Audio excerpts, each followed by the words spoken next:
أكبر الله أكبر الله أكبر الله أكبر أشهد أن لا إله إلا الله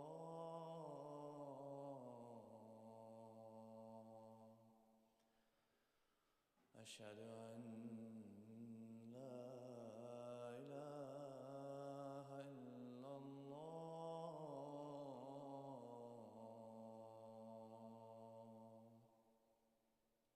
أشهد أن محمدًا رسول الله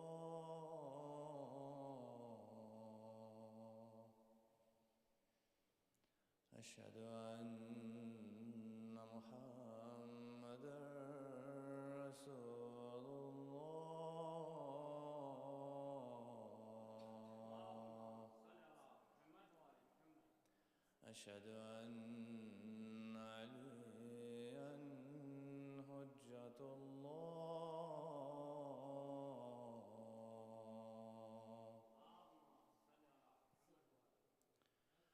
أشهد أن عليًا ولي الله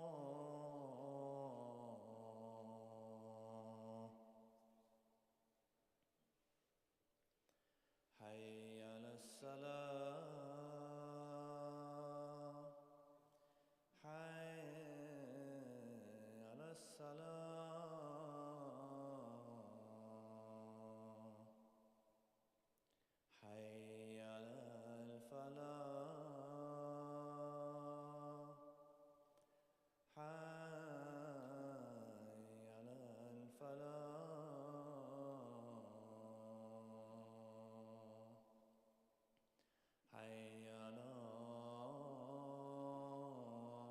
العمل حي على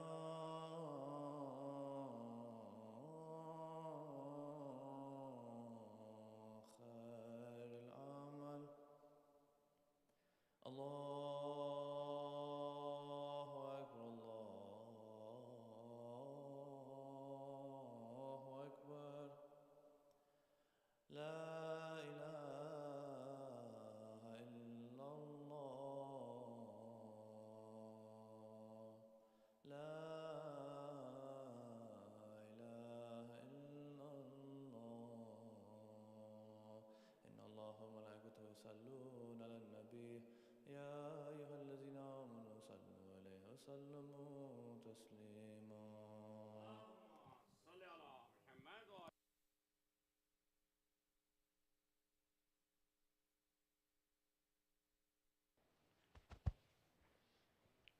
Yes. Bismillah ar-Rahman ar-Rahim. As a reminder, since I'm traveling, my prayers will be shortened, so we're praying Isha prayer together. After the second rak'ah tashahhud, I'll recite my salam. You all can continue, inshallah, your prayers. Astaghfirullah Rabbi wa atubu ilayh. Allahu Akbar, Allahu Akbar. Ashhadu an la ilaha illallah. Ashhadu an la ilaha illallah. أشهد أن محمدًا رسول الله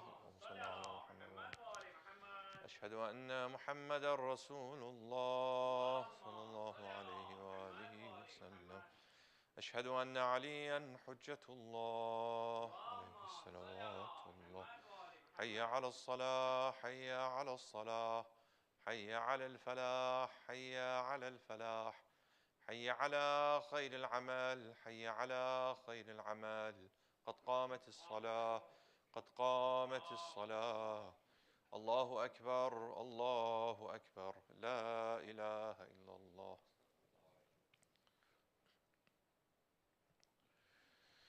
الله أكبر بسم الله الرحمن الرحيم الحمد لله رب العالمين الرحمن الرحيم مالك يوم الدين إياك نعبد وإياك نستعين اهدنا الصراط المستقيم صراط الذين أنعمت عليهم غير المغضوب عليهم ولا الضالين.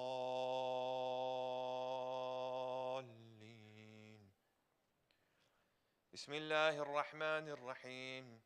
إنا أعطيناك الكوثر فصل لربك وانحر إن شانئك هو الأبتر. الله أكبر. سبحان ربي العظيم وبحمده سبحان الله سبحان الله سبحان الله. سمع الله لمن حمده. الله أكبر. سبحان ربي الأعلى وبحمده سبحان الله. الله أكبر. الله أكبر. سبحان ربي الأعلى وبحمده سبحان الله. الله أكبر. بحول الله وقوته أقوم وأقعد. بسم الله الرحمن الرحيم. الحمد لله رب العالمين الرحمن الرحيم مالك يوم الدين إياك نعبد وإياك نستعين اهدنا الصراط المستقيم صراط الذين أنعمت عليهم غير المغضوب عليهم ولا الضالين.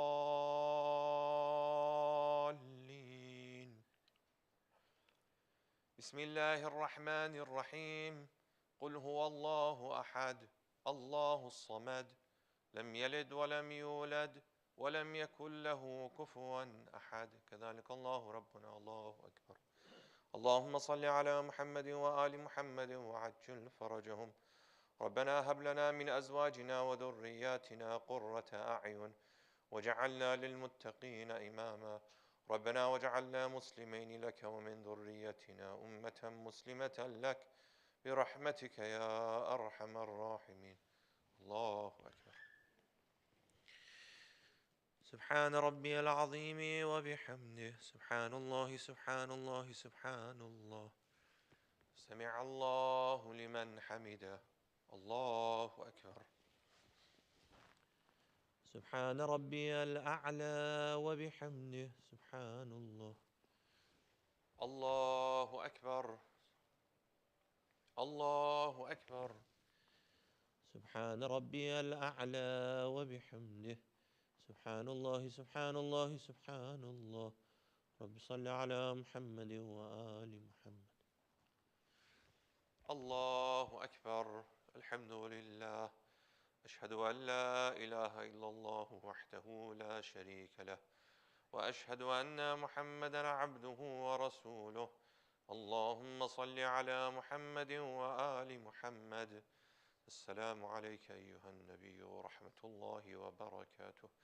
السلام علينا وعلى عباد الله الصالحين. السلام عليكم ورحمة الله وبركاته. الله أكبر. الله أكبر. الله أكبر. لا إله.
بسم الله الرحمن الرحيم. إن الله وملائكته يصلون على النبي يا أيها الذين آمنوا صلوا عليه وسلموا تسليما. اللهم صل على محمد وآل محمد. اللهم صل على محمد وآل محمد. اللهم صل على محمد وآل محمد. وعجل تسبيحات فاطمة الزهراء سلام الله عليها.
اللهم صل على محمد وآل محمد.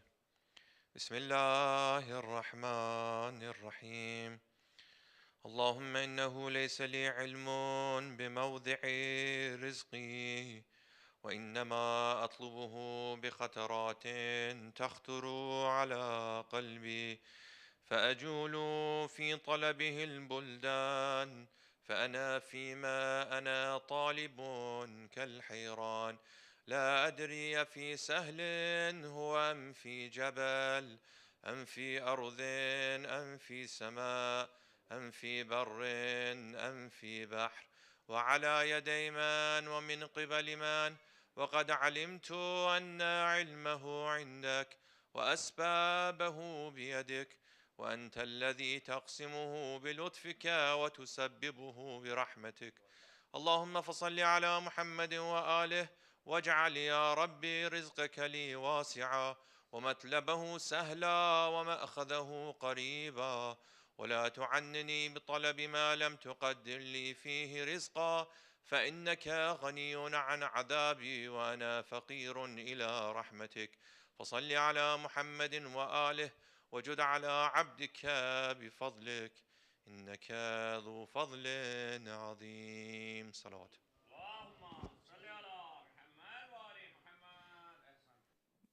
Brothers and sisters, inshallah, ziyarat will be after the program. If you'd like to take your seat, inshallah, we'll begin the program with recitation of Holy Quran in just a few minutes. With Allah salawat ala Muhammad wa ale Muhammad.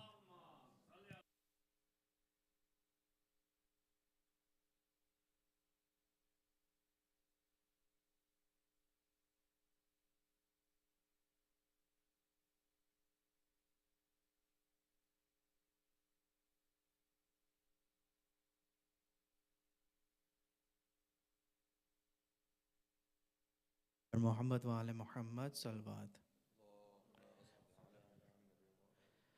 At this time, to inshallah begin the program, I'd like to request Brother Daniel Hemani for recitation of Holy Quran with Allah salawat ala Muhammad wa ale Muhammad.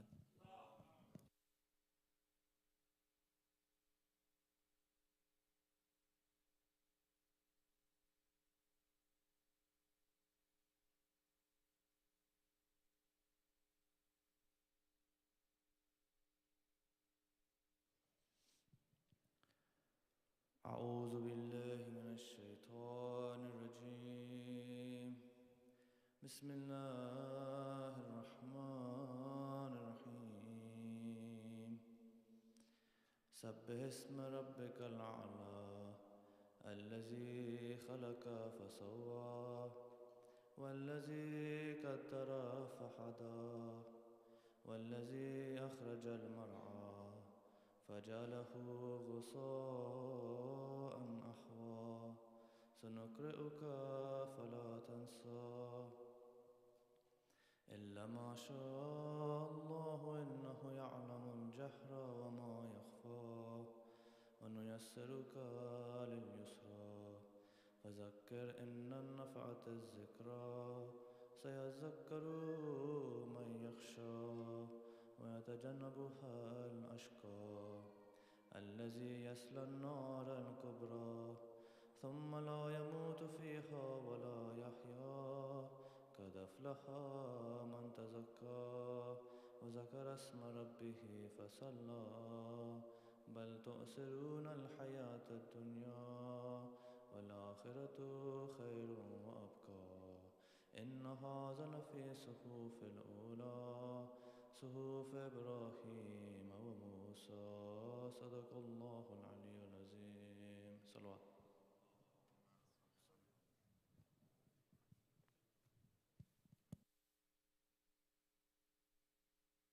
Jazakallah khair, Brother Daniel, for that amazing recitation. Another last salawat for him, please.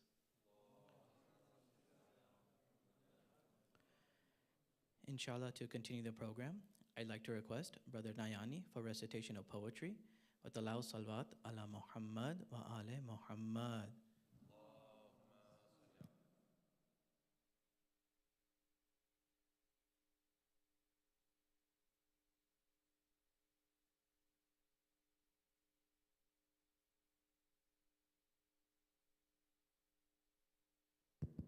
بر محمد و آل محمد صلوات.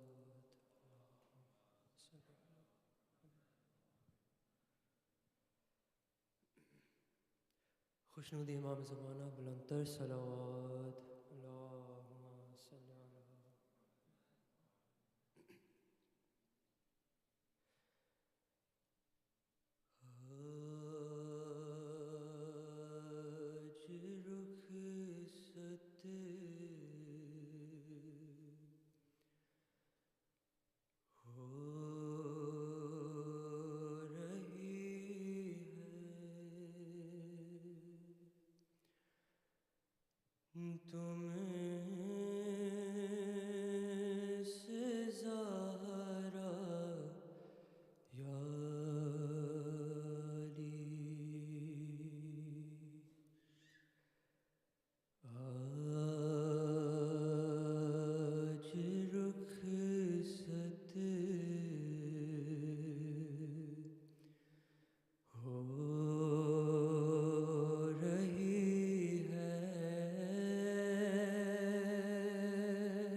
کیا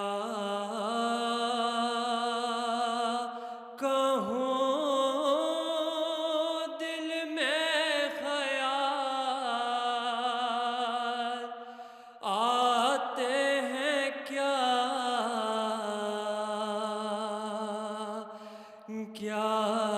یا علی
جانے کیا ہو حال بچوں کا میرے ان کو ایذا ہو تو ہوگی مجھ کو ایذا یا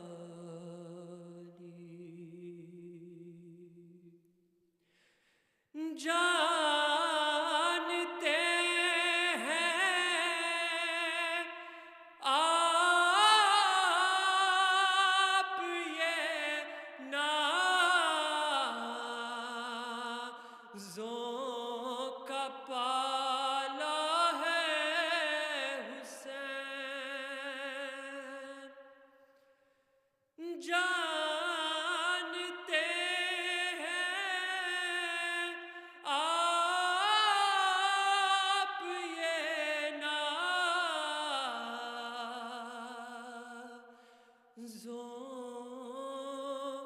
کا پالا ہے حسین، وہ اگر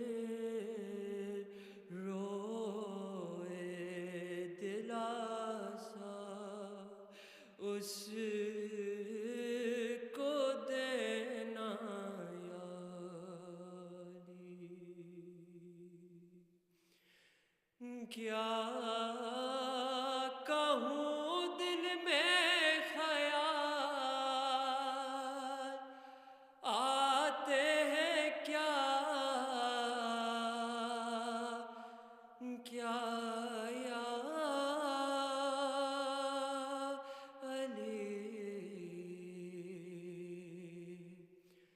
آج رخصت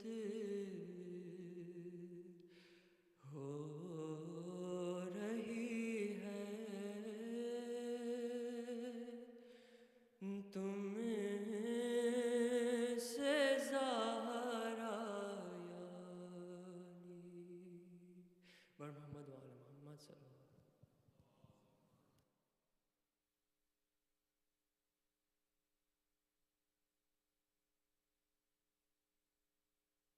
Jazakallah khair, Brother Nayani, for that amazing recitation. Another Allah salawat for the brother, please.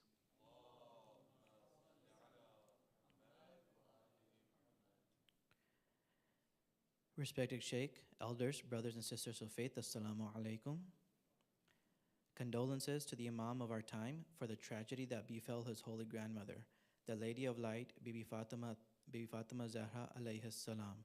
Allahumma salli ala Muhammad wa ala Muhammad. May Allah subhanahu wa ta'ala remove his mercy from those involved in her martyrdom. Jazakallah khair to Sheikh Mahdi for accepting our invitation to address the community at CFK both tonight and tomorrow. We are indeed humbled and grateful for your presence and eager to learn from you, inshallah. Just a few reminders before I request the Sheikh to begin his speech for tonight. Please note that CFK will be continuing the program for Ayam Fatimiyah tomorrow night, with the program starting promptly at 5:45 p.m. with Salat, followed by speech, matam, and Tugo Niyaz. Tomorrow evening, CFK, in collaboration with Anjuman-e-Sher Khuda, will be hosting azadars from all across the United States to commemorate this holy tragedy. The Shabadari will begin tomorrow night right after CFK's program starting at 7 p.m. Speech will be recited by Maulana Zaim Raza Abdi. For more questions, please contact Brother Ali Jari Rizvi. Just a reminder that there is no food or drinks in the main hall aside from water. Please note that City Cafe will be closed during programs. The buraq will be distributed in a to-go fashion after the program. Before I request the Sheikh to ascend the member for his speech for tonight, I would like to request a Surah Fatiha for the marhumeen of tonight's program sponsors and loving memory of all marhumeen for Amina and Layana Khawaja. Let us also include our own marhumeen and mominat and those of the Muslim Ummah.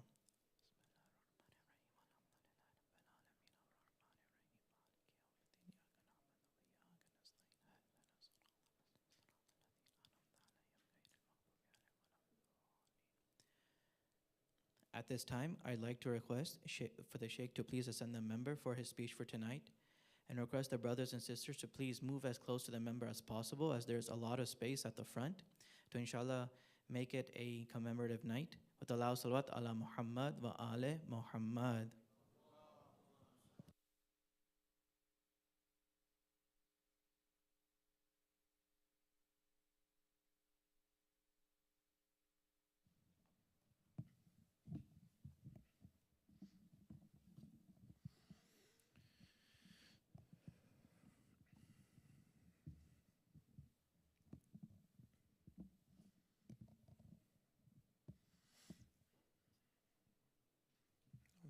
It's okay.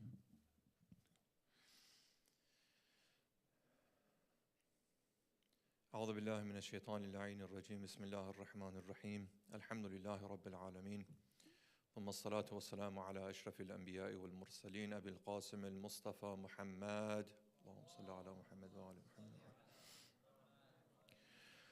وعلى آله الأطيبين الأطهرين الهداة المهديين سيما بقية الله في الأرضين عجل الله تعالى فرجه الشريف ولعنة الله على أعدائهم أجمعين إلى قيام يوم الدين رب اشرح لي صدري ويسر لي أمري واحلل عقدة من لساني يفقه قولي اللهم كل وليك الحجة ابن الحسن صلواتك عليه وعلى آبائه في هذه الساعة وفي كل ساعة وليا ومحافظا وقائدا وناصرا ودليلا وعينا حتى تسكنه أرضك توعا وتمتعه فيها طويلا اللهم صل على محمد وعلى محمد وعجل السلام على فاطمة وأبيها وبعلها وبنيها والسر المستودع فيها بعدد ما أحاط به علمك.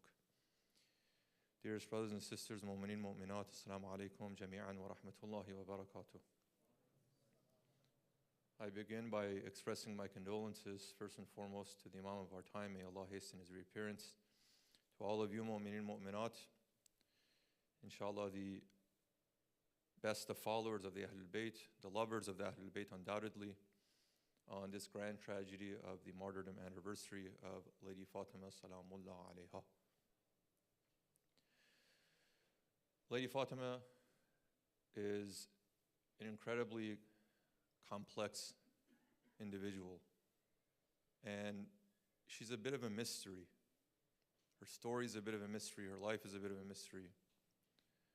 She's both known, but she isn't really known.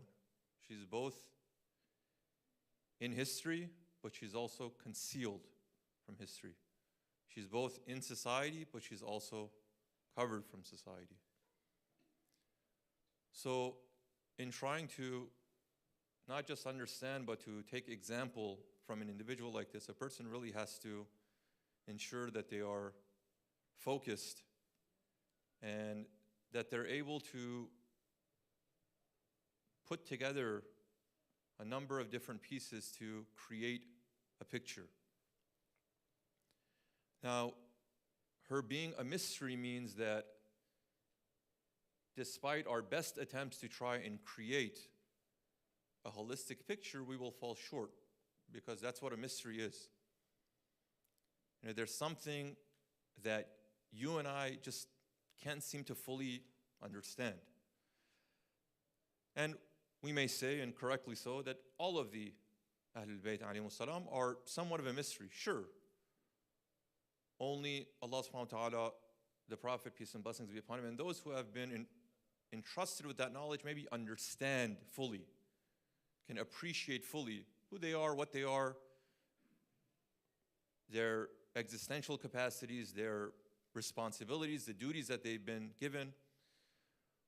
But whatever it is, even in our external, apparent, superficial, whatever you want to call it, study of the lives of the Ahlul Bayt alayhimus salam, we feel like we have some understanding.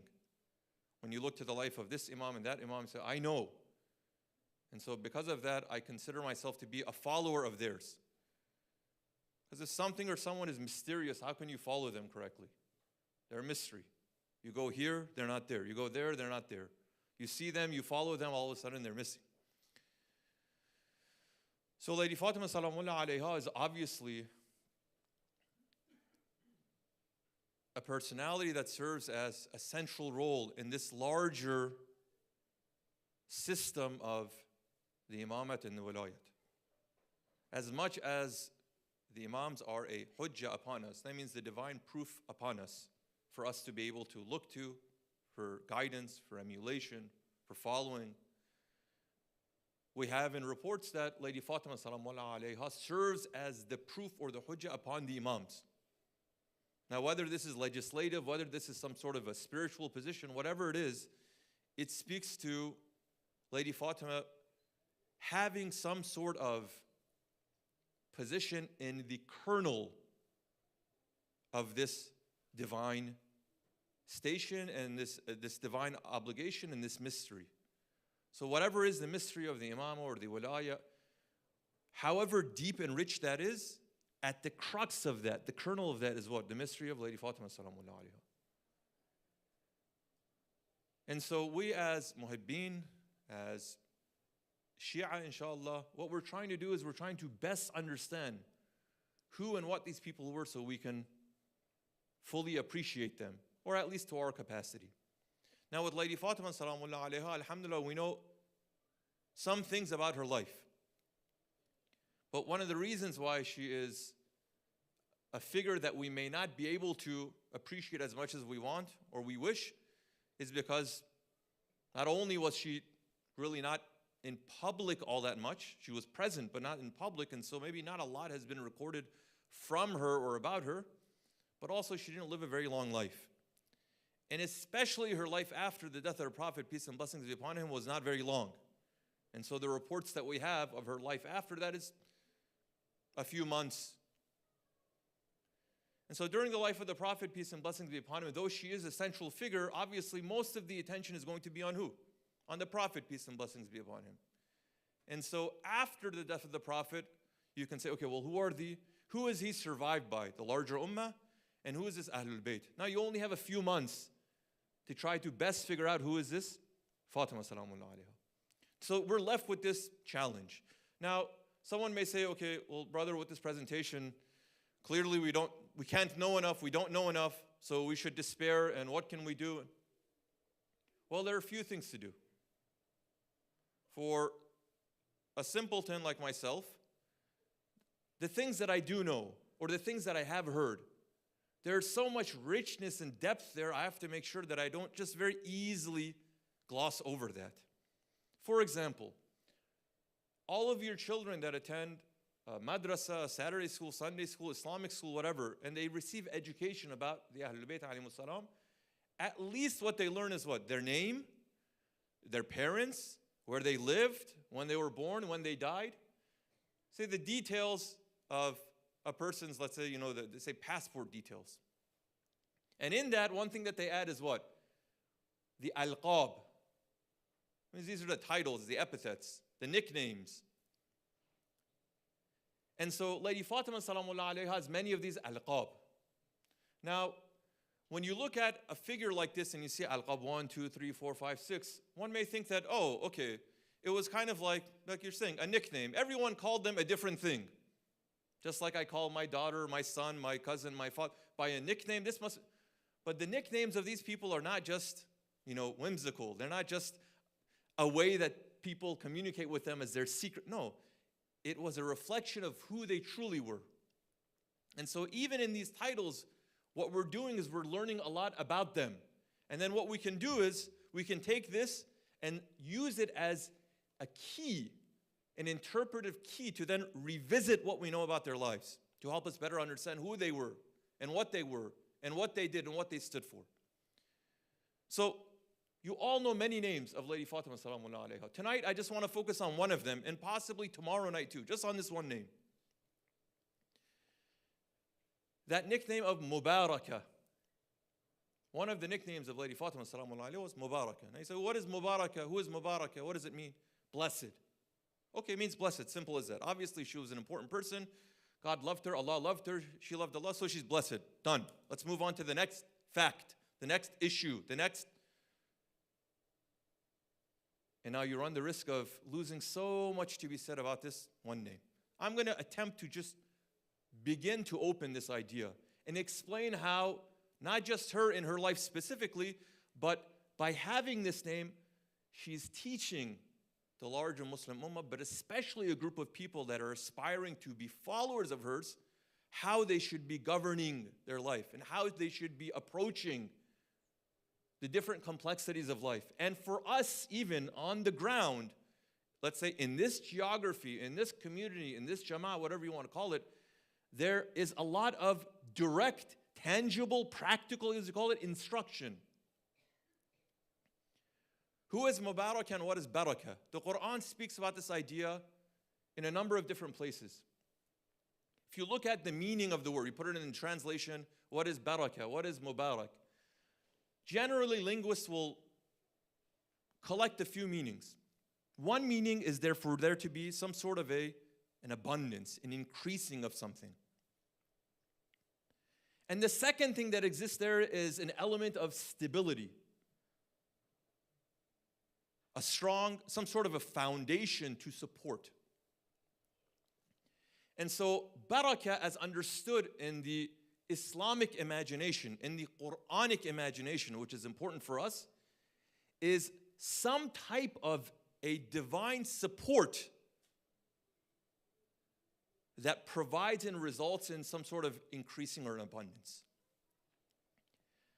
So the root of Baraka is used more than 30 times in the Quran, in different constructions. Baraka, Mubarak, Tabaraka. And so, in many of these instances, it is attributed or related to Allah subhanahu wa ta'ala. In Surah Al-Mulk, for example, Allah subhanahu wa ta'ala begins the surah, Bismillah ar-Rahman ar-Rahim, تَبَارَكَ الَّذِي بِيَدِهِ الْمُلْكِ وَهُوَ عَلَى كُلِّ شَيْءٍ قَدِيرٌ. So if we say Tabaraka, blessed is Allah, the one who in his hands is the mulk, the dominion, and he is capable over all things. So Allah, as the source of all things in the universe, he is the root, he is the place where all of this increasing, this abundance, and this stability emanates from, roots from. And so, when we speak about Barakah, we say blessed. Who is blessing? Allah is blessing, of course. But in what way is Allah blessing? These two basic elements are present there. When something is Mubarak or Tabarruk, or as we say even in our own vernacular, this is a Tabarruk. Let's do this so it can become Mutabarrik. What are we saying? We're saying we want it to be blessed by Allah. But that blessed by Allah means what? There's some sort of a stability there and some sort of an abundance. Now, our Mufassirin explain this idea to us. This is a little bit more technical, but I'm saying because I want it to serve as the foundation of the way we're understanding this barakah, and we're going to go to the Quran and explore a few of these instances. In his Al-Mizan fi Tafsir al-Quran, Allama Tabatabai writes about what this barakah is. He said barakah is a goodness. Whether it's, I'm adding this, whether it's material or whether it's immaterial, whether it's, we call it worldly or whether it's otherworldly, that blesses everything, every action, every phenomena, every person in a way that is commensurate with that entity's existential capacity. I'm going to repeat this and break it down. What is the barakah? It is a goodness that Allah subhanahu wa ta'ala delivers to any person, thing, entity, phenomena that is commensurate with its existential capacity for it to result in some sort of spiritual or metaphysical or otherworldly goodness. So, Allama says that if you look to all the Quranic examples, what you're going to find is when Allah speaks about barakah, mubarak, tabarruk, that there is a divine support that's there that provides a stability for this person, thing, phenomena, action, so it may sustain. And it has an element of increasing or an abundance with it. Which means what? Allah subhanahu wa ta'ala will put his support behind an idea, a thing, a person, and will also lend support in the form of increasing whatever that entity or thing is, so it can continue to fulfill whatever its capacity was. So allow me to give a few Quranic examples now. The Quran speaks about different things as being Mubarak. In Surah Qaf, Allah subhanahu wa ta'ala speaks about the rain as being blessed. وَنَزَّلْنَا مِنَ السَّمَاءِ مَاءً. And we sent down from the skies a rain. مُبَارَكًا. That has this barakah. فَأَنبَتْنَا بِهِ جَنَّاتٍ وَحَبَّ الْحَصِيدِ. Not only did we send a rain, we sent a rain that was what? Mubarak. That means the stability of our support to maintain it was there. And also we gave it an element of it being able to increase in goodness. So what's the result of that? It rains, and the product of the rain is that it allows for the germination of the seeds and for life to be. Now you may say, oh, well, brother, that's the consequence of any rain. If it rains, that's what's going to happen. Sure, I agree with you. But to fully appreciate the point, you don't have to dismiss or deny or reject. You just have to take a step back from that, what we call scientific worldview. Not saying science is bad, especially in this day and age, we've got to be careful. But you have to take a step back from that empirical worldview and say, okay, what's really at the core here? If rain can cause this effect, why and how? And you say, brother, rain is a very easy example. We all understand it. Even if I tell my kids, you pour rain, you give it sunlight, then the plant is going to grow. Okay. But then the Quran speaks about other things. So in the month of Ramadan, all of us will come generally for a few nights. Martyrdom anniversary of Amir al-Mu'mineen alayhi salatu wassalam. And we'll come for a few other nights for the Laylatul Qadr. Is it because the other nights of the month of Ramadan are unimportant? No. But there's something special about this night that we know if we can fully capture this night, it's better, or it has more reward, or it has more potential or more capacity than many of the other ones.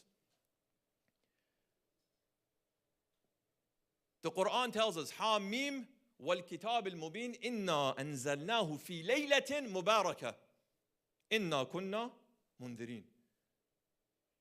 By this apparent book, this clear book, we have revealed it in a blessed night, in a mubarak night.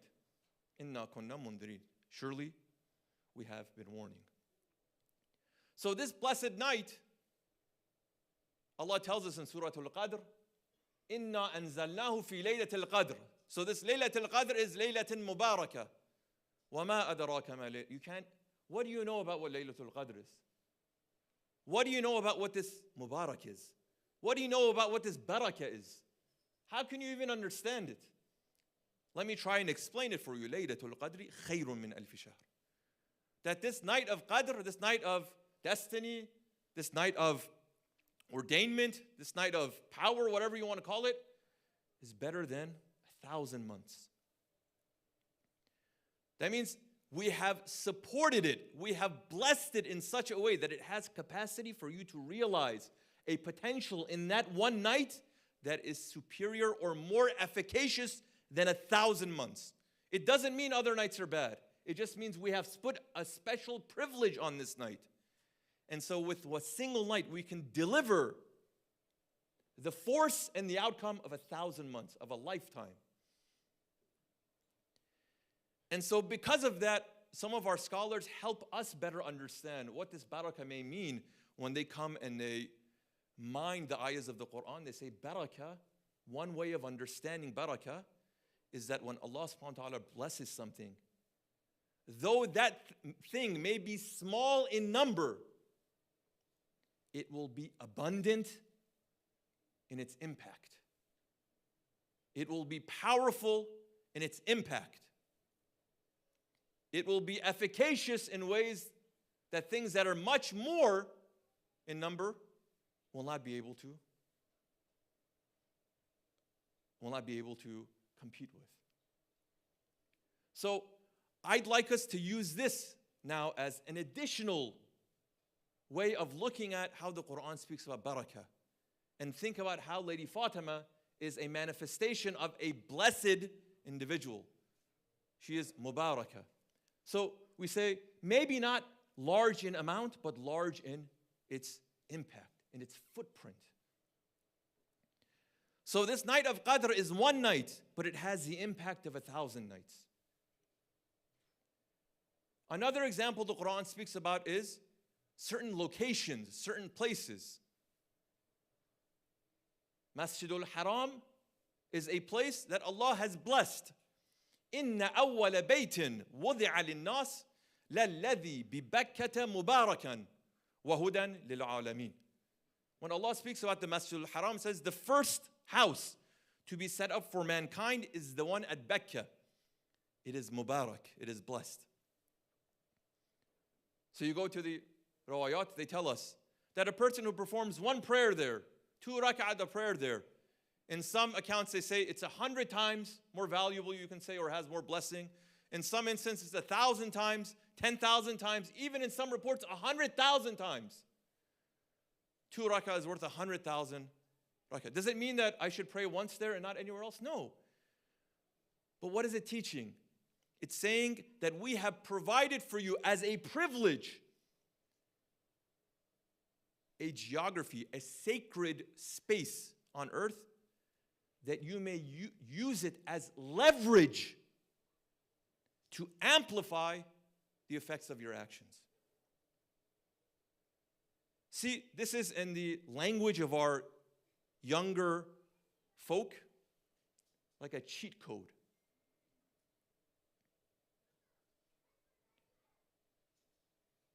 So the intelligent one, the smart one who has access to this, of course they perform their prayers on a daily basis, but would it not be foolish for someone to say, I'm going to stand in this, let's say, all of the earth is Allah, belongs to Allah. It is not, we're not saying that it's not blessed, it's not, no.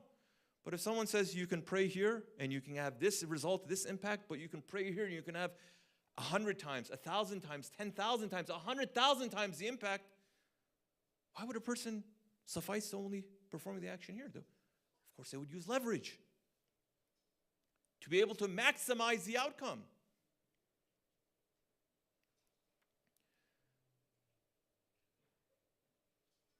Next example, the Quran speaks about itself as being blessed. وَهَذَا كِتَابٌ أَنزَلْنَاهُ مُبَارَكٌ. This is a book that we have revealed, it is blessed. فَاتَّبِعُوهُ وَاتَّقَوْا لَعَلَّكُمْ تُرْحَمُونَ. So follow it. And have the quality of taqwa in you, so that maybe you will be, the mercy will come upon you. See, what is it saying? It's not saying that there is no other source of guidance, inspiration, good news, good information. It's not saying everything else is wrong, only this is right. What is it saying? It's saying if you had to read 1,000 pages here, 10,000 pages here, 100,000 pages here, you can read a few ayahs, and it will create the same result, if not more. See, my brother and my sister, you may be thinking, oh, wow, that's great. So I'll just read a few ayahs of the Quran a day, and I'll get the blessings of 100,000 acts of... That's good. Alhamdulillah. And we're encouraged to do that. But you know what's also good? In our sincere attempts in trying to live fully as Muslims and realize what our obligations and responsibilities are in our lifetime, in our day, in our age, we can, and we're not saying these are mutually exclusive, but there's one way to say, brother, sister, let's pour all of our time and energy and resources to develop what? To develop hundreds of thousands of books and papers and analyses on what we can do to resolve the issues of the world. And then you go read a few ayahs of the Quran. The answer is already there.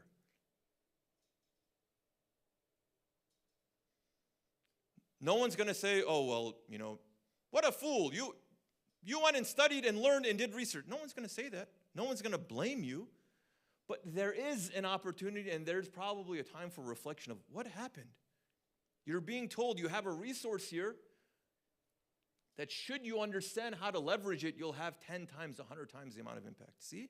Now the Quran doesn't become that thing that I go when I need a little bit of a spiritual boost. When I need to feel a little bit good about myself, when someone died, when someone's getting married, when the new year. Quran maybe has a place for all those things, but the Quran is not exclusively for those things.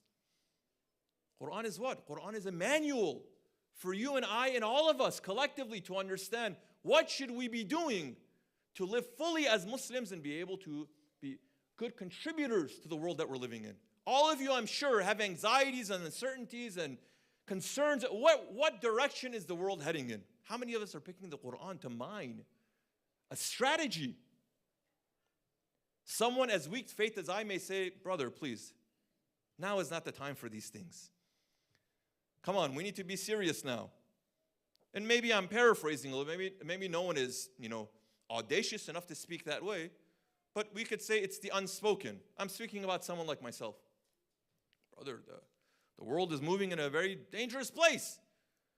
So we have to start thinking about new ways of doing things.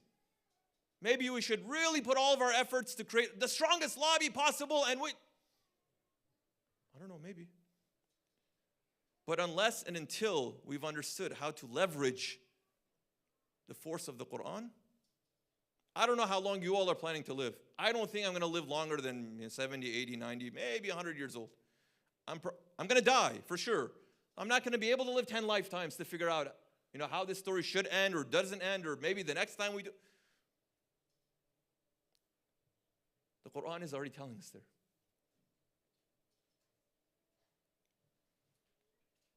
وَهَذَا كِتَابٌ أَنزَلْنَاهُ مُبَارَكٌ. Now moving to individuals. The Quran speaks about many prophets as also being Mubarak. Yes, they all are inspired and they have the divine designation and divine support. But this language of Mubarak is important here because we want to drive this point home. One of those examples is Nabi Isa alayhi salatu wasalam. Salawat ala Muhammad wa ali Muhammad.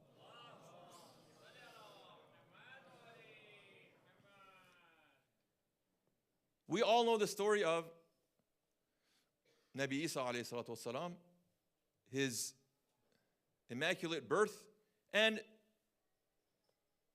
what happened surrounding his birth and the accusations that came to Lady Maryam and otherwise. We know that Allah subhanahu wa ta'ala gave him the ability to speak in his infancy to defend the honor of his mother. That's a miracle. And it was the strongest way for a person to be able to do that. Now, maybe in those days, if they had a DNA test, whatever, the science of all sciences was a miracle. And Allah gave him that power. And so he began to speak. And what did he say? He said a few things. One of the things that he said was, this Allah, my Lord, has made me blessed wherever I am. وَجَعَلَنِي مُبَارَكًا أَيْنَمَا كُنْتُ. وَأَوْصَانِي بِالصَّلَاةِ وَالزَّكَاةِ مَا دُمْتُ حَيًّا. So, what a station for the Prophet to say that Allah has ensured, He has made me in such a way that wherever I am, I'll have this capability of being Mubarak. And so, the people who interacted with Isa alayhi salatu wasalam, they were on the receiving end of this abundance that when a person looks at it, it doesn't make any sense. And all of us know these stories, and all the traditions, it's there. Al-Lama said that the Baraka was, in his interactions with people, he would increase that goodness for them. He taught them, he admonished them and exhorted them to doing good deeds. He healed the sick, the blind, the leper. But for the community, they have someone that God has designated to be what? To be that cheat code. And so they should put not only confidence down, but they should rally around him and what he has to say and the guidance that he's delivering. Because why? Because they know not only is there abundance, but there is a stability that Allah subhanahu wa ta'ala has given. It is sanctioned by Allah. It is approved by Allah. It is supported by Allah. It is backed by Allah. And what stronger support or backing is there than that? Right? You and I are living in a time where we're seeing things shift in the world. And all the material things that we have, at the end of the day, they're backed by something or someone. Some institution that we think is the most powerful than all other institutions. And so, the commodity that we hold, the asset that we hold, the currency that we hold, it derives its value because of the backing of that entity. Otherwise, what is it? Just a piece of paper. Right? Why do we collect pieces of paper? Because we know it's backed by what?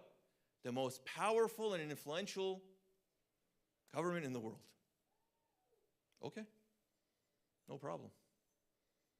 Nabi Isa ﷺ says, okay, you guys, you're the superpower of the time. Allah is my backer. You ready to go head to head?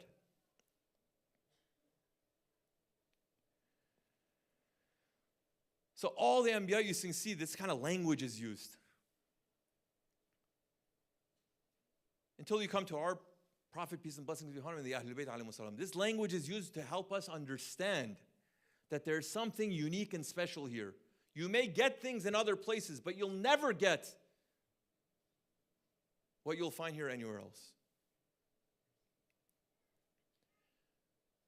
Another example, which this is, I hope all of this has been practical. Maybe some of it's a little, you can say, theoretical, a thought experiment, but it's helpful.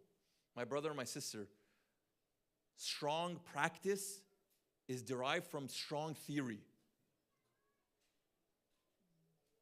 Someone who doesn't have a strong foundation, every day they jump from one place to another. Because what are they going to do? Effectively, their model is trial and error. We're going to keep doing something until it works.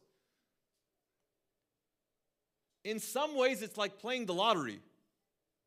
Unless you know what the numbers are, the chances of you through trial and error figuring out what the winning formula is, many of us will not live long enough to see the day. Now you may say, okay, I pray Allah to resurrect me or bring me back or let me see or whatever. But that's one issue. The other issue is how you and I are living and how you and I are fulfilling our obligations. We cannot just say the winning formula only begins at the end of times. So everyone else is going to have a losing. No, we can't say that. We cannot absolve ourselves by saying the only winning formula is the winning formula at the end of times. And so let's just, don't worry about it. No. So here's something that maybe even a little bit more practical. The Quran also speaks about a place of residence as being Mubarak. All of you know the story of Nabi Nuh alayhi salatu wassalam. And for his time, the instruction that he was given was something that was too difficult for people to understand. In a barren land, in a desert land, it says, I have to build a ship, an ark, whatever, and we have to board this, otherwise, the punishment's coming. What were people saying? I don't know, rightfully or wrongfully. So, of course, wrongfully, they were saying, what are you talking about? In our language, wake up and smell the coffee. What are you doing? The problem is this, you're trying to build an ark?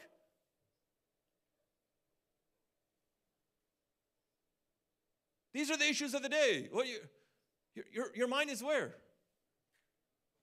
Divine instruction. Anyway, so slowly people began to see what was happening. Allah subhanahu wa ta'ala gave instruction to those who had iman. قِيلَ يَا نُوحُ.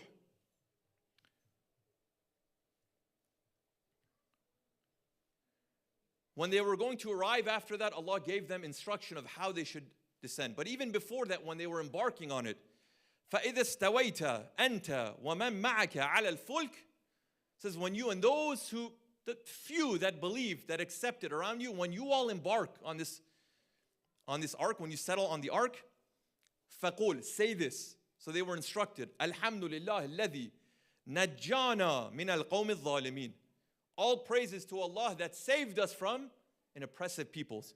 وَقُولْ, and also say, رَبِّي أَنزِلْنِي مُنزَلًا مُبَارَكًا وَأَنْتَ خَيْرُ الْمُنزِلِينَ.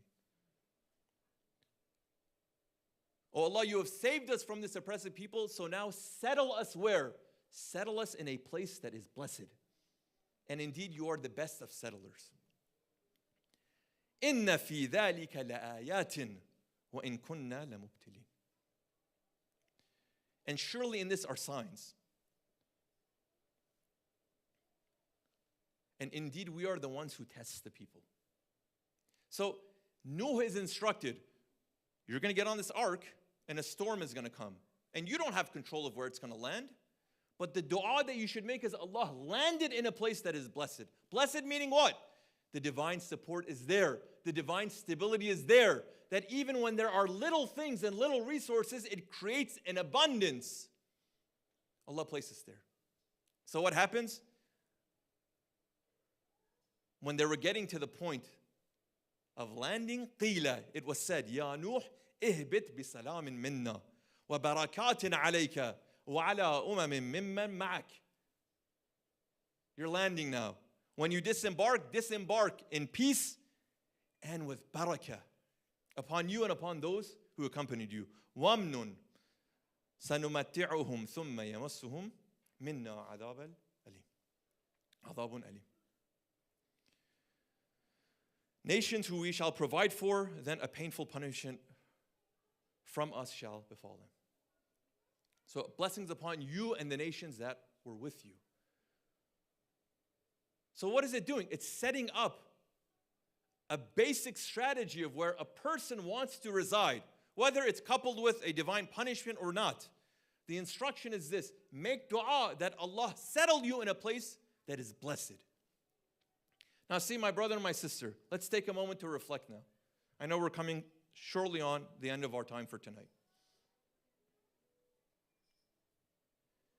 See, all of us, whether we made it out of the full, our own volition fully, or whether some external factors, we all ended up here, right? And when I say ended up here, I mean what? DFW, larger Dallas-Fort Worth metro area, right? We're all here, unless you're traveling like me. I'm here right now. You all ended up here. Now, I don't know. Maybe many of you didn't recite this dua. رَبِّ أَنزِلْنِي مُنزَلًا مُبَارَكًا وَأَنْتَ خَيْرَ الْمُنزِلِينَ. Fine, okay. But now that we're here, and when we think of our place of residence, and when we think of the expansiveness of Allah subhanahu wa ta'ala's world, earth, places to live, places to reside, the options that may exist, the number one thing we should be thinking about is Allah placing us in a land that is blessed. And when I say land that is blessed, does not mean that all facets of it are totally in line with what we think are ideal, utopian. That's not what it's saying. Mubarak means what? That means there is a divine support and stability that's there, and an abundance will follow it. Why? Because it is built on the foundations of something that's divinely sanctioned and divinely approved. So when we're speaking about an idea of barakah, and we're trying to understand it in the context of a place of residence, where we live, where we raise our families, where we establish community and jama'ah, what are we trying to get to? We're trying to get to a point where we understand a blessed community being one that has laid its foundations on things that are divinely sanctioned, divinely approved, divinely supported, and it has a stability that's there that Allah subhanahu wa ta'ala will maintain and will grow. You have to lay your life's work and your generation, jama'ah, on a foundation that's strong. Right? The Quran speaks about this foundation, bunyan, أَفَمَنْ أَسَّسَ بُنْيَانَهُ عَلَى التَّقْوَى. You have to lay that foundation on a strong foundation so that the divine support and stability will be there, and so that you will grow. There is a trajectory of growth. There is a guaranteed growth because it is divinely promised. Versus, I'm going to move here because A, B, C, and D. Those may be important, but in the prioritization, which one is most important?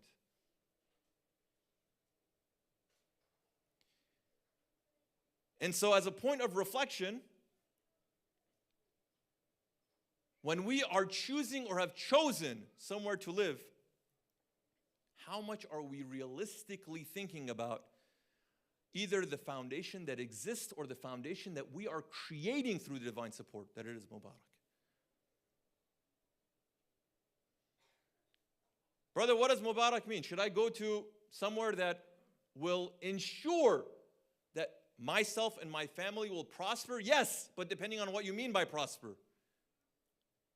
If it's only economic prosperity, which is not a bad thing, rizq is defined by Allah and delivered by Allah. There's nothing wrong with being financially independent or wealthy. No one is saying that's the case. However, if a person does not have the confidence that they can establish alongside that economic prosperity a foundation for them to live fully as Muslim, and for their family to grow fully as Muslim, and for generations to continue fully as Muslim, then they need to have a serious look in the mirror and figure out what the priorities are.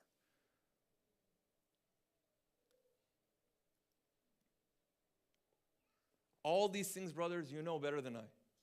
You know all the statements from the Ahlul Bayt alayhimus salam because you're students of their majalis. Imam Ali says, one day is for you, one day is against you. Today, everything looks good. Tomorrow, immediately, it's like flipping a switch. Everything could go up in flames. Who knows? So if the reliance is on what? The creation of a strategy that is aiming for an abundance that is founded not on the divine support and the divine foundation, but on some other material thing, my brother and my sister, in one night, it can all go up in flames. In one day, with one outcome, it can all go up in flames. All of those people who put all their eggs in the one basket of, if we only lobby well enough, then let's see. And I'll end with this one Quranic example for us to ponder on. Because we are all followers of this tradition. And this tradition is supposed to teach us something. Otherwise, we don't want to just come and say, you were the greatest. We know that. We know they were the greatest because Allah made them the greatest, because they were deserving of being the greatest. However, what does that say about you and I? We want to also try to follow in their footsteps. Isn't that the point? We want to be followers. That's literally, Shia literally means the follower. So when Nuh alayhi salatu wasalam was instructed to do this, he says, Allah placed me in that blessed land. Another prophet also made such a dua. Nabi Ibrahim alayhi salatu wasalam, when he had to also resituate his family, where did he go? Yes, when we're looking at it right now, we're saying, well, they're in the most spiritual and sacred and blessed places of, Allah's earth. Correct. But when they decided, or when they were instructed to take up residence there, it didn't look like it looked today. And so the dua that Ibrahim alayhi salatu wasalam made is what? Rabbi inni askantu dhurriyati biwadin ghayri dhi zar'in inda baytika al-muharram. Allah, because I know that there is Baraka here, I have resided, I have settled my family in a land that is barren. There's nothing there. There is no opportunity for economic prosperity. There are no jobs. There's no booming industry. There's nothing. It's not on the up and up.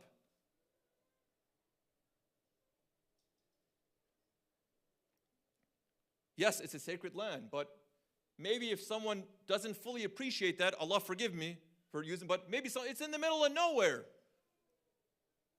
Why are we moving here? Why? Is he not as smart as you and I? He doesn't know how to pick up the up-and-coming city? He doesn't know where he can buy land, it'll be 10 times the price in a few years? You don't think they don't know that?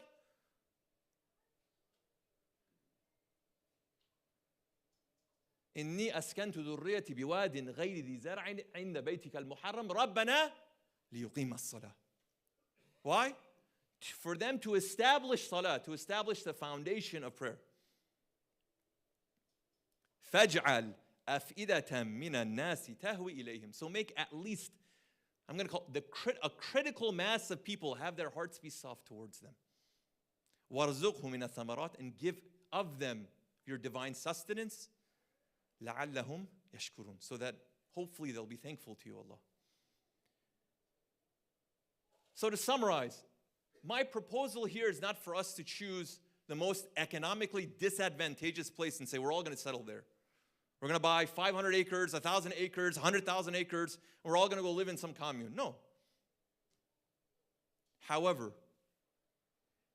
it is part of our Islamic tradition to understand what it means to pray for, to request from Allah subhanahu wa ta'ala for us to settle and raise our families and our communities in places that have this barakah, which means what? The divine support and stability and the abundance, even though the resources are small.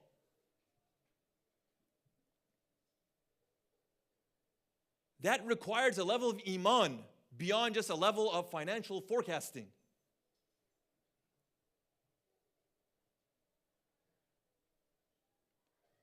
And so in moments of turmoil, then what happens? You see that there's an anxiety that permeates around even the believing community. The Quran speaks about this in certain moments.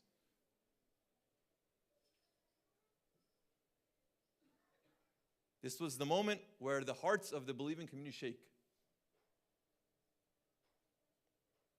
وَزُلْزِلُوا زِلْزَالًا شَدِيدًا, a severe shaking. So, for tomorrow night, please think on this point. What does it mean for us to choose voluntarily, intentionally, strategically, individually and collectively to reside in and to build out a place, a community, a geography that is Mubarak? How can we tell if it is or it isn't? And the second thing to think about, because we want to make this connection to Lady Fatima salamullah alayha. Allahumma salli ala Muhammad wa ala Muhammad.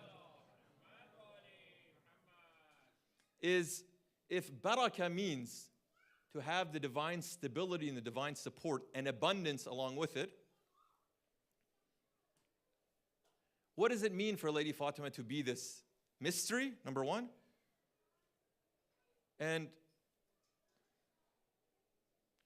can the barakah also be there for someone who lived such a short life? Think on these 2 points, inshallah. Tomorrow night we'll speak more about what it means for a person to fully appreciate what barakah is and give some examples of what protects, preserves the barakah, and what destroys or disrupts the barakah, inshallah. We ask Allah subhanahu wa ta'ala to make us of those who are able to take example from the teaching of the Quran, and for us to be good students and aspire to be good followers of the Ahlul Bayt alayhimus salam. So just as they were Mubarak and blessed, we may also be on the path and the trajectory to also receive that divine blessing, inshallah.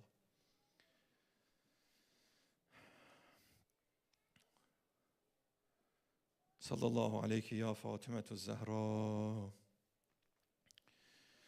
يا ممتحنة امتحنك الله الذي خلقك قبل أن يخلقك فوجدك لما امتحنك صابرا وزعمنا أن لك أولياء ومصدقون والصابرون لكل ما أتانا به أبوك صلى الله عليه وآله وأتى به وصيه فإنا نسألك إن كنا صدقناك إلا ألحقتنا بتصديقنا لهما لنبشر أنفسنا بأننا قد طهرنا بولايتك.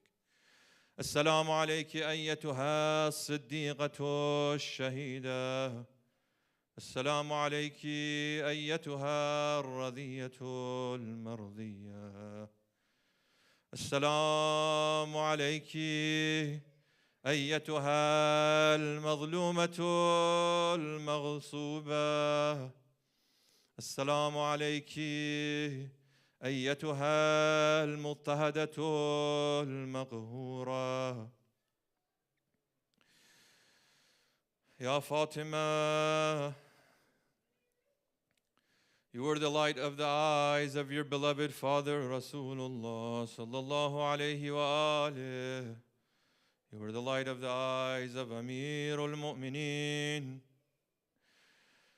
Regardless of what happened outside, when Ali would come home, he knew you would receive him, you would comfort him, you would console him. Despite all the pressures, despite all the broken promises, despite all the hypocrisies, despite all the lies, despite all the backstabbing, Ali knew when he came home, there was someone there to receive him. It removed all the pain and all the weight from the shoulders of our Imam. Ali found refuge in the home. Fatima knew exactly what to do for Ali to be comforted.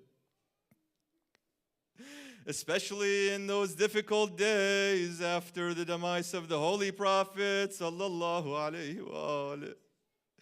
Ali and Fatima and the Ahlul Bayt, they were grieving for days, for weeks, for months. Fatima grieved so much that the inhabitants of Medina came to Ali to complain. We can't take it anymore. How much is she going to cry? When a person's heart is broken that way, there's no way to restore it. What can Fatima do but shed a tear? In those difficult days, when they went door to door, calling on the Muhajir and Ansar to remind them of the allegiance they had given, Fatima was there with Ali. Don't worry, Ali, if everyone leaves you, I'm here to support you. Ya Ali, if no one gives allegiance to you, know that I give allegiance to you. Ya Ali, know that I'm here to defend you. To the last breath of my body, Ya Ali, know I'm here for you. This was the comfort that Ali had. One of these final days when our mother, Lady Fatima, was becoming weaker and weaker. It's narrated that Amir al-Mu'mineen, upon completing the prayers in the masjid, he was returning home. صلى صلاة الظهر وأقبل يريد المنزل. On his way back home, إذا استقبلته الجوارية باكيات حزينات. Ali can see that a group of women seem to be coming from his home. They are sorrowful, tears surround their eyes, their heads are down. Ali calls to them, لهن ما الخبر وما لي أراكن متغيرات الوجوه والسوار. Why do I see you, O women, with tears on your eyes? Why are you so sad? فقلنا يا أمير المؤمنين أدرك ابنة عمك الزهراء عليها السلام. Oh Ali, go and receive your Fatima. وما نظنك تدركها. Hurry, oh Ali, we don't know if you'll get there in time to receive her. Ali rushes home. فأقبل أمير المؤمنين مسرعا حتى دخل عليها. Ali rushes inside to the room that Lady Fatima is laying down. وإذا بها ملقاه على فراشها. Our Lady is laying on the floor. وهو من قباطي مصر. There's a blanket over her. وهي تقبض يمينا وتمد شمالا. Her eyes are closed, but Ali can see her body is moving from left to right in pain. Ali, having to witness this scene, فألقى الرداء عن عاتقي والعمامة عن رأسه وحل أزراه. Ali takes off the abba and the amama and throws them to the ground. وأقبل حتى أخذ رأسه. He throws himself on the floor. He puts Lady Fatima's head in his lap. وتركه في حجره وناداها يا زهراء. He calls out يا زهراء فلم تكلمه. Fatima doesn't respond to him. Ali cries out one more time يا بنت محمد المصطفى, O daughter of the Prophet of Allah. فلم تكلمه. Zahra does not respond.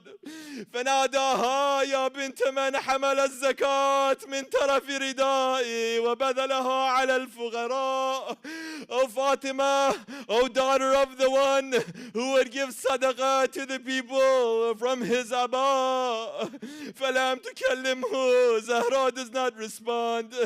فناداها. Ali cries out once again يا ابنة من صلى بالملائكة في السماء مثنى مثنى. Oh, the daughter of the one that the angels prayed over him. Answer me, oh Fatima, answer me. فلم تكلمه. Fatima does not respond. Ali one more time cries out Ya Fatima كلميني. Oh Fatima, you're breaking my heart, respond to me. فأنا ابن عمك علي ابن أبي طالب. It is your Ali that's coming here, Fatima. I can't take it any longer, respond to me. قال فتحت عينها. Fatima opens her eyes. فتحت عينيها في وجهه ونظرت إليه. She turns her eyes to Ali. وبكت وبكى. Fatima cries and Ali cries. Fatima looks to Ali and cries. Ali looks to Fatima and cries. And Ali says, ما الذي تجدينه فأنا ابن عمك علي ابن أبي طالب. Ya Fatima, why do I see this of you? Why do I see you in this state? May Allah bring good health to you. In other accounts has come, Ali is consoling Fatima. يعافيك الله ويبقيك. Don't worry, my beloved. Allah will cure you. Don't worry, my beloved. You'll become better. Don't worry, my beloved. Your children won't become orphaned. Don't worry, Zahra. Everything will be okay. فقالت يا ابن العام إني أجد الموت الذي لا بد منه ولا محيص عنه. Ali Jan, don't worry. I know though that the death that's promised to all of us and there's no escaping it lies before me. Ali asked, how do you know that? It's because I saw my beloved father in my dream. He said, Ya Fatima, tomorrow night you will be our guest here. This is where Ali knew that Fatima was not to remain much longer. This was the moment where Amirul Mu'mineen had the look of despair when he looked at Fatima. When he looked at Fatima, he cried, and Fatima cried profusely. There was one moment like this, and another moment not long after, when Abu Abdullah, on the day of Ashura, his beloved Ali al-Akbar comes, فَأَذِنَ لَهُ, and he requests permission. ثُمَّ نَظَرَ إِلَيْهِ نَظَرَ another ayah min. Abu Abdullah looks to Ali al-Akbar with a look of despair. وَعَرْخَ عَيْنَهُ وَبَكَى. His eyes filled with tears flowed down on his cheeks. He was weeping profusely. There was one more time when the beloved, a reminder of his brother Qasim ibn al-Hasan comes to him. My beloved uncle, will you give me permission? Ya abata, ya ibn am, will you give me permission to go and fight? Abu Abdullah looks to him. نظر إليه اعتنقه وجعلا يبكيان حتى غشي عليهما. Abu Abdullah consoles him. They both cry until they both lose consciousness. It was not long that Ali would call on Fatima, but regardless of what he would say, Fatima would no longer respond. Just as when Abu Abdullah comes atop the butchered body of Ali al-Akbar and says, my beloved Ali, respond to me. It is your father. But no response comes. So what can Hussein do? Just what his father Ali did. وقف عليه ووضع خده على خده. He has to put his cheek on the cheek of his beloved. ألا لعنة الله على القوم الظالمين. وسيعلم الذين ظلموا أي منقلب ينقلبون.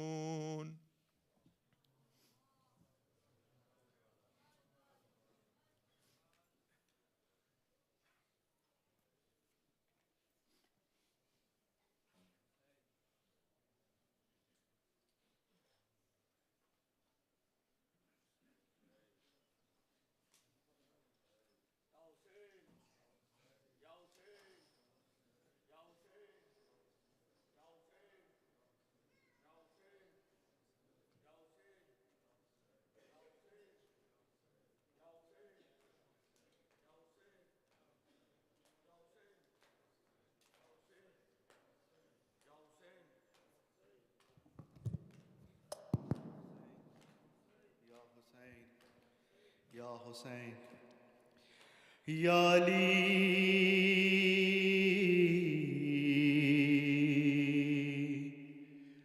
Ya Ali, meri maiyat par mera haq khaane wale na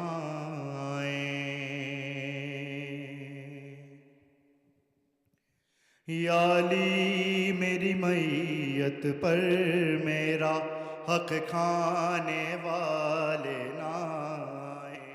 یا علی میری میت پر میرا حق کھانے والے نہ آئیں.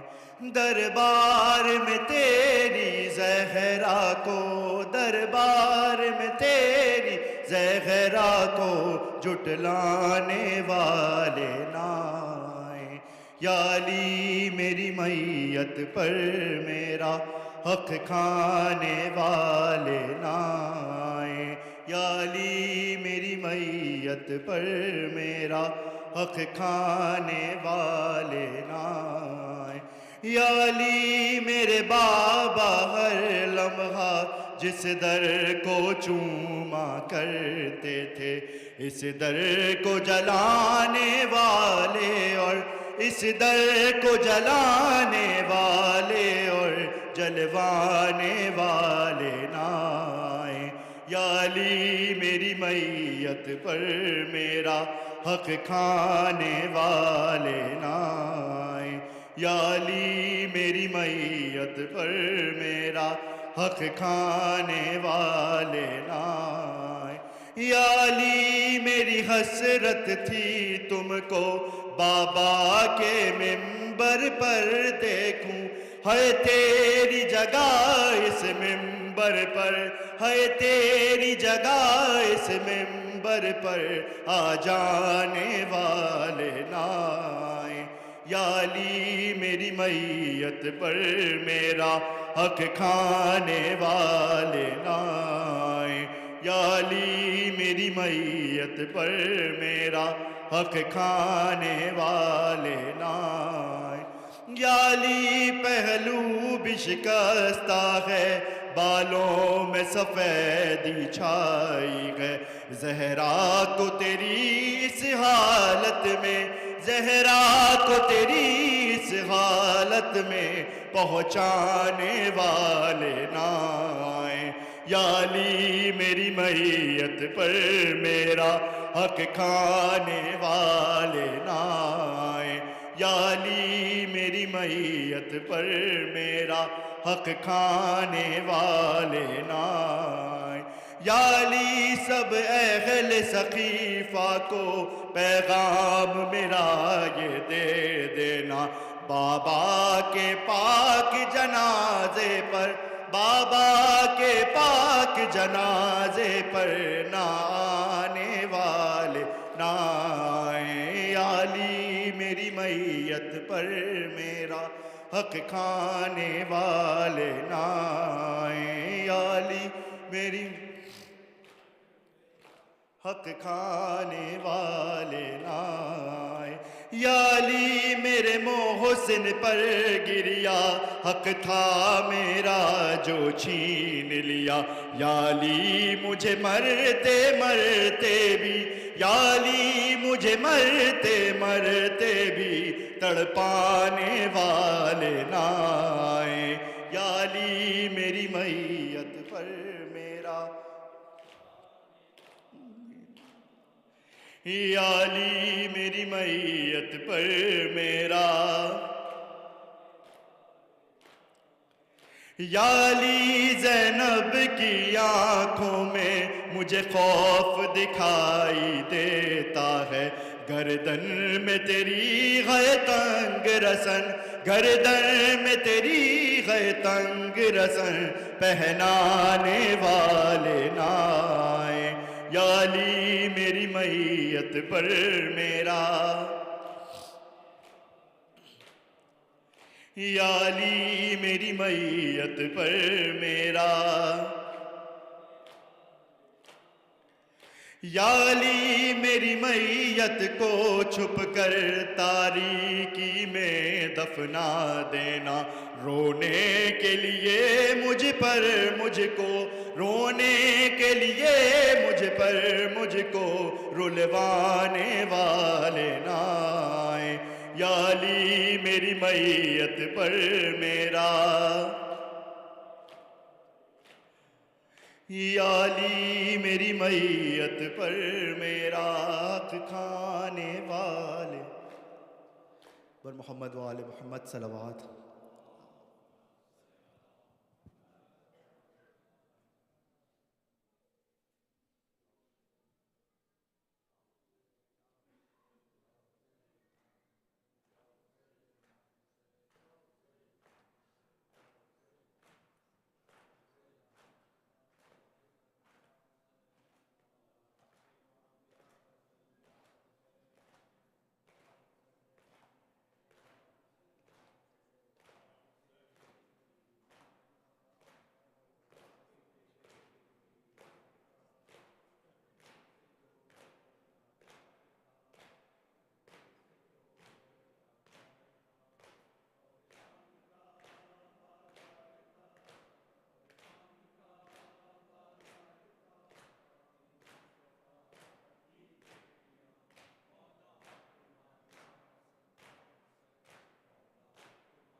السلام عليك يا رسول الله، السلام عليك يا نبي الله، السلام عليك يا خير خلق الله، السلام عليك محمد بن عبد الله خاتم النبيين، السلام عليك يا أمير المؤمنين علي بن أبي طالب، السلام عليك يا فاطمة الزهراء سيدة النساء العالمين، السلام عليك يا حسن المجتبى، السلام عليك يا أبا عبد الله، وعلى الأرواح التي حلت بفنائك، عليك مني سلام الله أبدا ما بقيت وبقي الليل والنهار، ولا جعل الله الآخر أهدي مني لزيارتكم.